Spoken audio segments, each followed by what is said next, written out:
Your house doesn't have to cost $1 million in order to look like $1 million. I'm gonna walk you through the difference between iPhone photos in real estate and professional photos in real estate.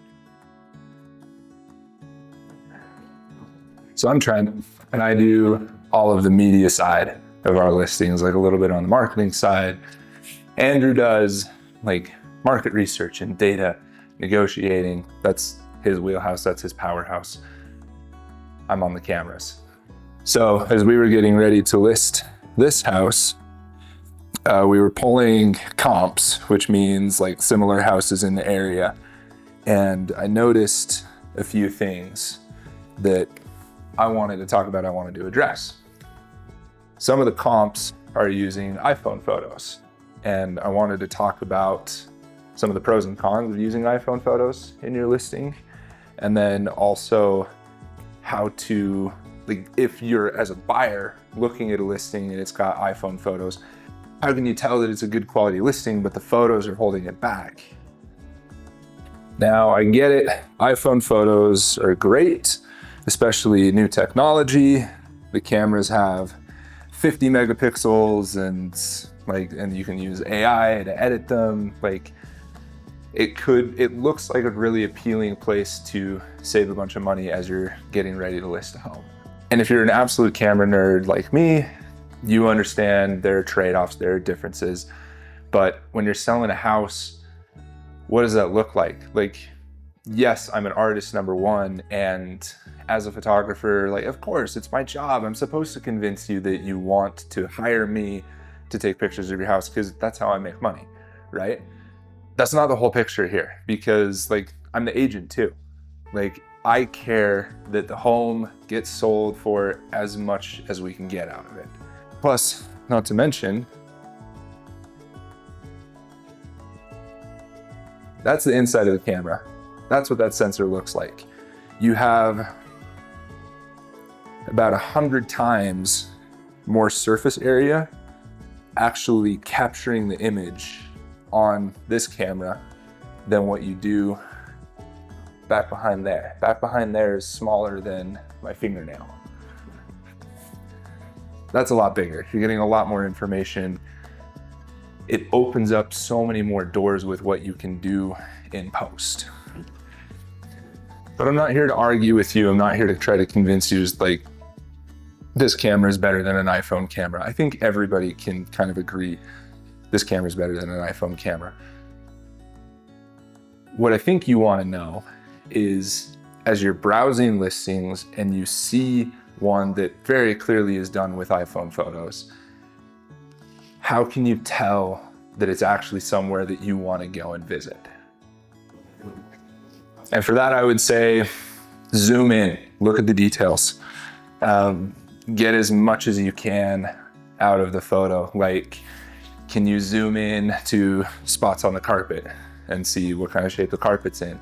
Can you zoom into paint on molding and floorboards? Can you see any flaws or things there?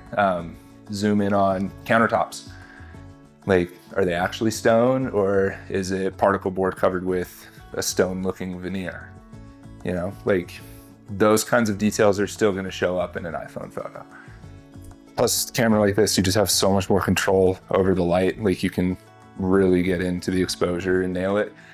A lot of iPhone photos that I see end up being a lot darker than they need to be because you're getting light from the outside coming in. So if you're looking at those, looking at a listing with that kind of photo, just recognize that there's a good chance that the actual home itself is a lot brighter and more vibrant.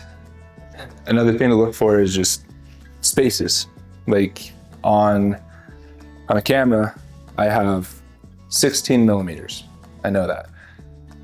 Depending on the model of iPhone, I don't know what I'm getting. Like, it can tell you, like, you can zoom into 2x or 0.5 and get all the way out. I don't know what that 0.5 does. To my knowledge, some models, it's like 12 millimeters, other models, it's 16 millimeters, 24, who knows, right? So I would say that as you're looking at an iPhone listing photo, look for things that you kind of know the general size of. Like, if you see a couch that has 2 cushions versus 3 cushions, you generally can get a pretty good sense of, okay, that's how big this couch is, therefore that's how big this space is. I think that's something that trips people up with iPhone photos. Okay, now let's pivot and talk about what are sellers looking for when they're looking at a house. Because if a buyer is looking at your listing that has really nice photos, and then they're comparing it side by side with really similar property that has iPhone photos, there's a good chance they're gonna pick the one that has the iPhone photos if they're smart. Let me tell you why.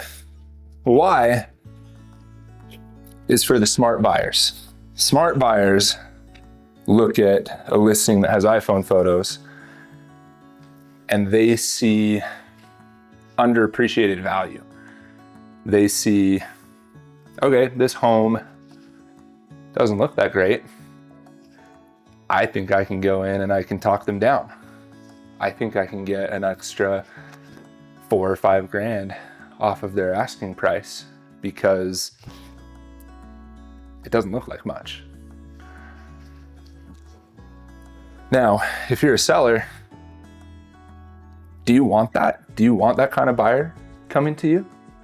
Why do sellers need to spend an extra $300-400 to get the full workup, the expensive camera, the drone shots, the video walkthrough? Like, why do you need all of that when really the decision to buy the home happens when they're in the home? It doesn't happen when they're looking at it on a screen. If I'm talking to you as a photographer, of course, I'm going to be trying to sell you on the photos, right? But that's not the case. Like, I'm the agent too. And so I want to get as much out of the house as we can. And I want to do that by getting as many people into the door as possible. Get as many offers on the property as possible. So unfortunately, there's no peer-reviewed study that I can show you that says that Harvard evaluated this batch of houses and came to this conclusion. Like, I don't have that. That doesn't exist. What I do have is my observations on days spent on market with iPhone photos versus professional photos. I do have list to price ratios between the two. And the pattern that I'm seeing, to me, is worth the extra investment. And so, like, I'm not trying to sell you as a photographer here. What I'm doing is I'm telling you that as your agent, I'm gonna pull out all the stops because I believe it matters. I take a lot of pride in my work. I like making really, really nice photos.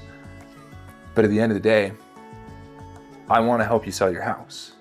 So I'm gonna use every tool in my kit to make that happen.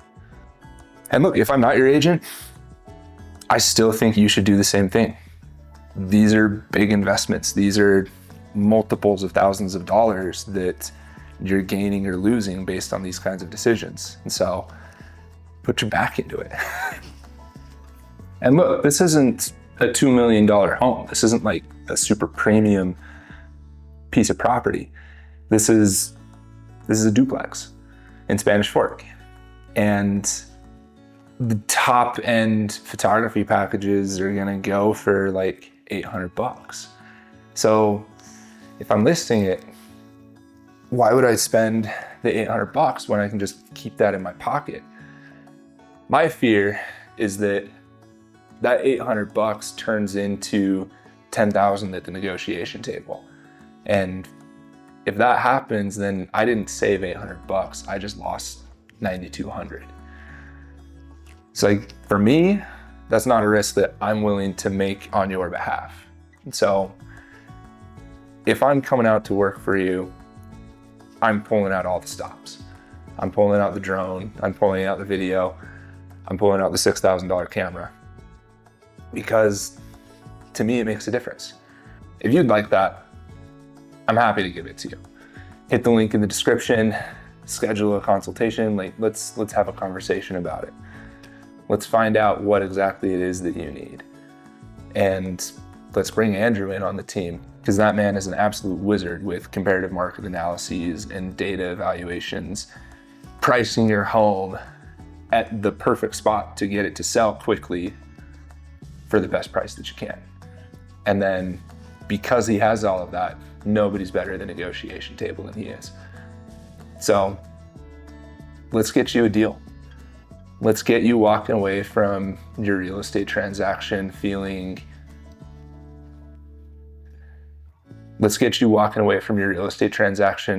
like the coolest kid on the block.